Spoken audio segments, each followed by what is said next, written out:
welcome to Murder and Mysteries with Megan. If you're new here, welcome, and if you're not new here, welcome back. I'm grateful for each and every one of you that are here today. On my channel, we talk about true crime, hauntings, conspiracies, and other types of mysteries. So if that's something you're interested in, make sure to hit that subscribe button and that post notification bell. That way you're notified each and every time I upload a new video. Oh, and if you do like this type of content, maybe even give this video a thumbs up or comment below. That way I know if you'd like to see more videos like this in the future.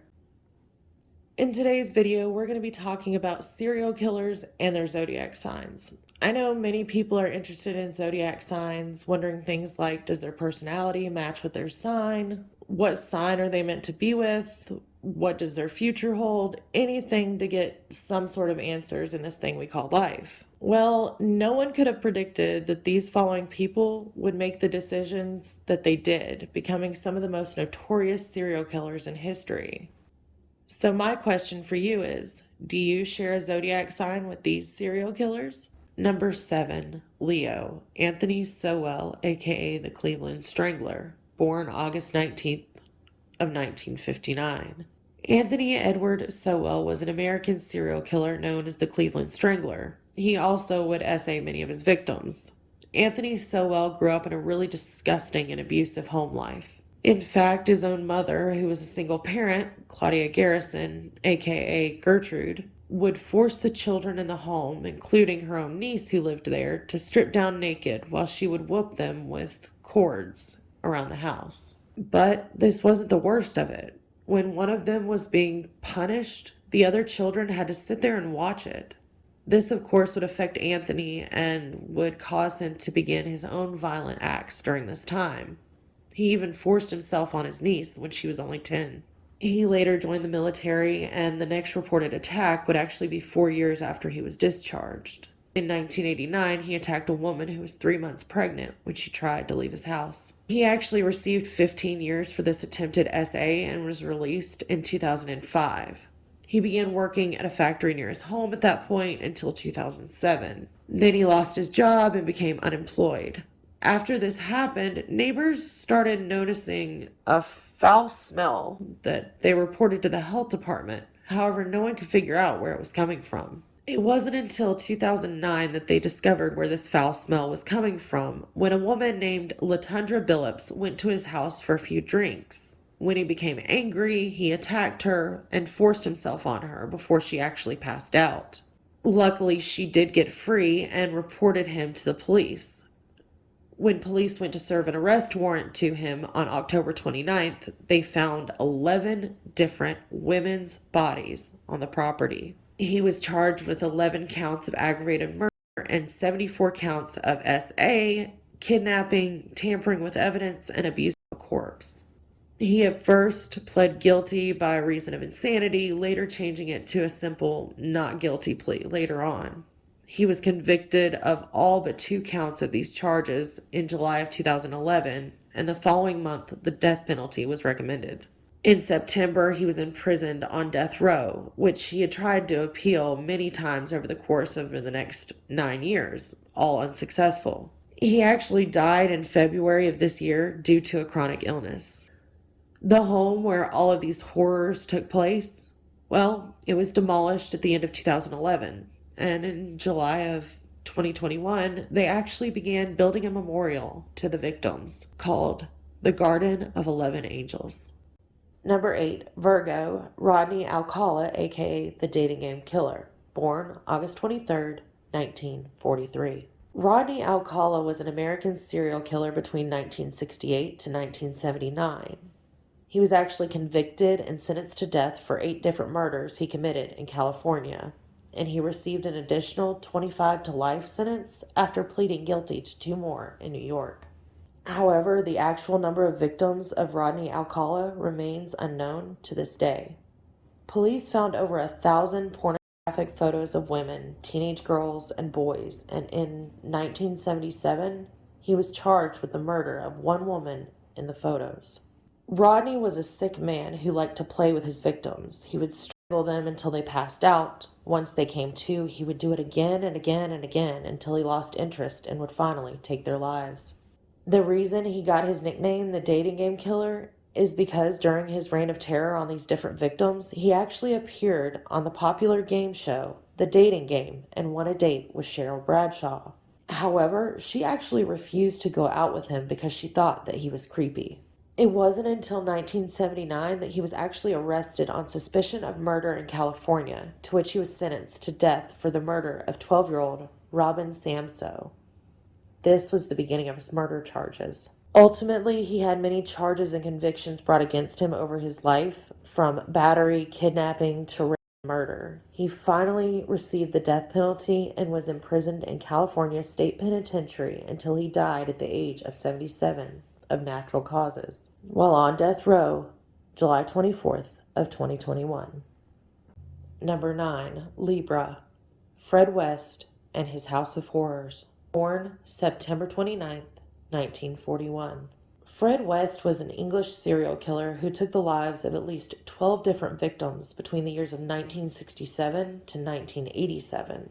Some of these attacks were even alongside his wife Rosemary, who was not only compliant, but allegedly helped him with these crimes.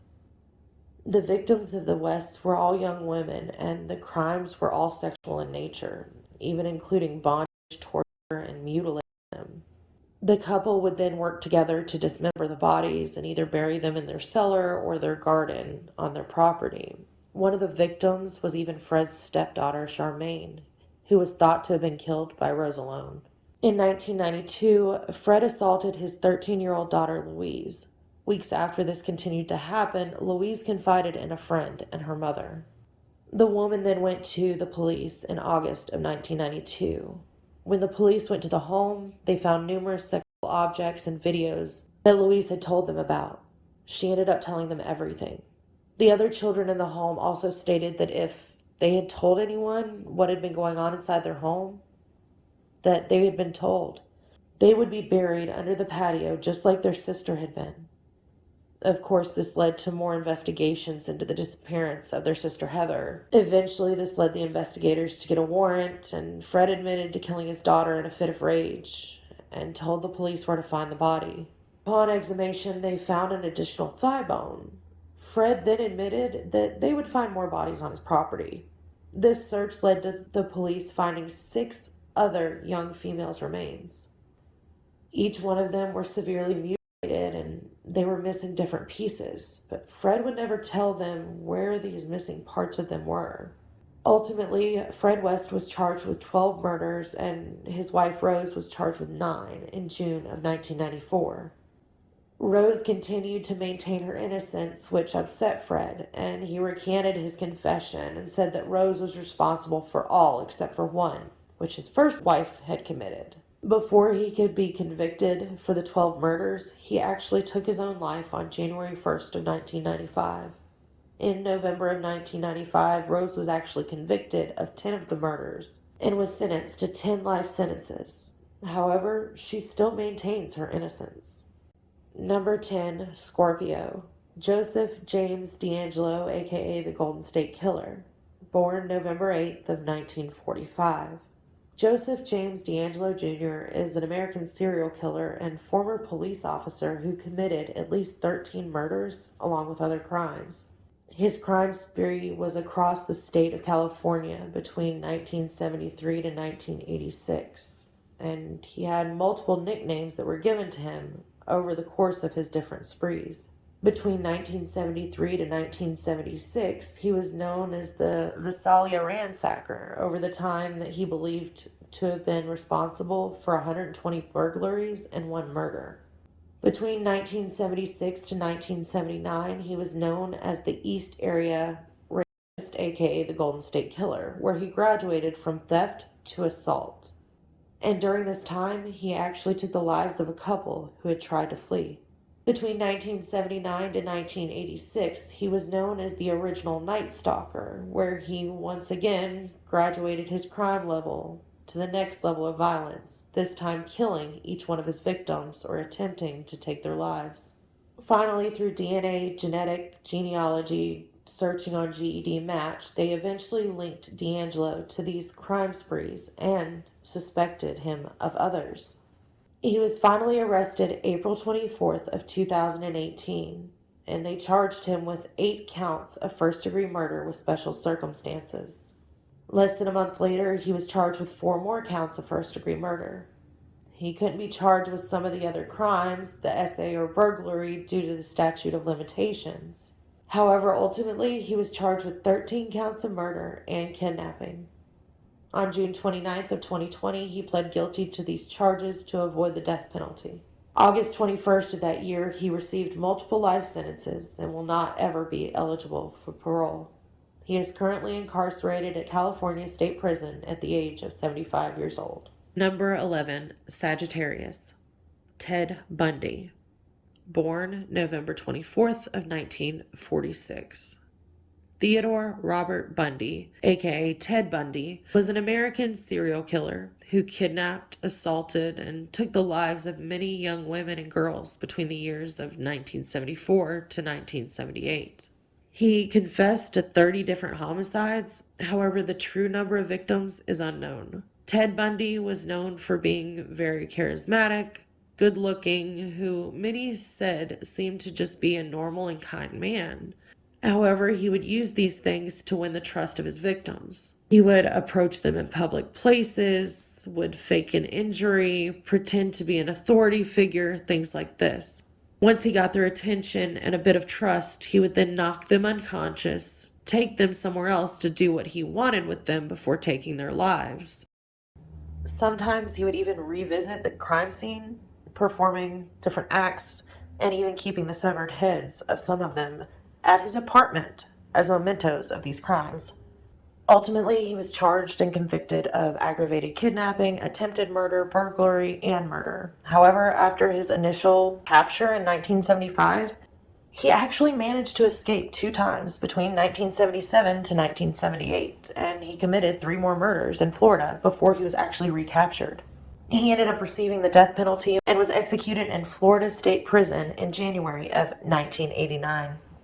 Number 12, Capricorn. Harold Frederick Shipman, aka Dr. Death or the Angel of Death, born January 14th of 1946. Fred Shipman, to those who knew him, was a general practitioner who actually is believed to be one of the most prolific serial killers in modern history.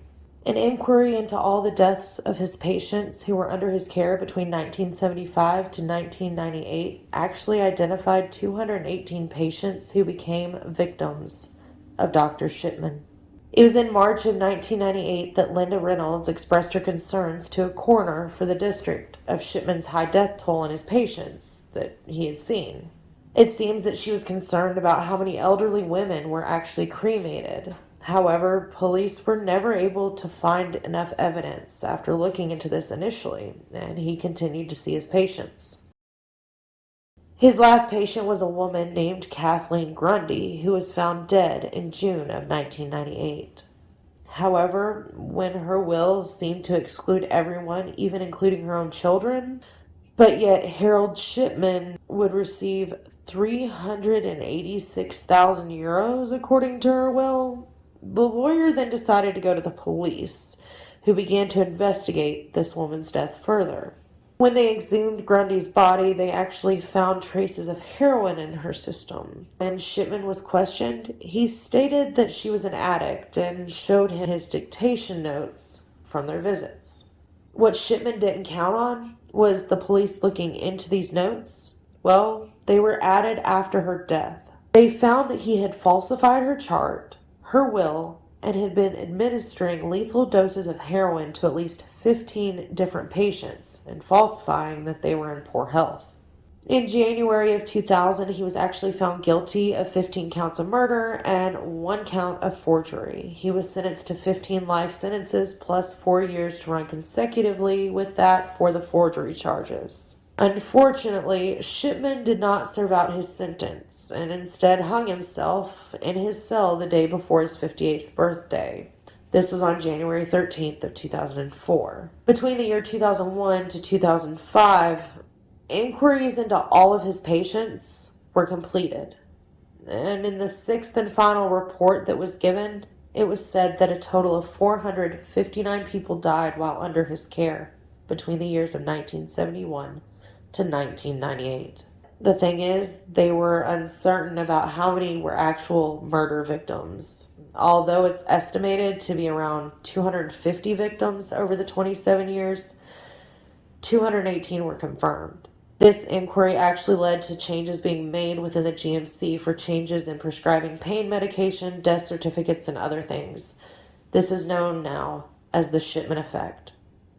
Well, everyone, that is it for me for today. I hope you enjoyed today's video, and if you would like to see an extended video on any one of these serial killers later on, make sure to let me know which one in the comments below. Oh, and don't forget to give this video a thumbs up, hit that subscribe button, and post notification bell before you leave, and have a wonderful and safe week. Until next time, my mystery lovers. Bye!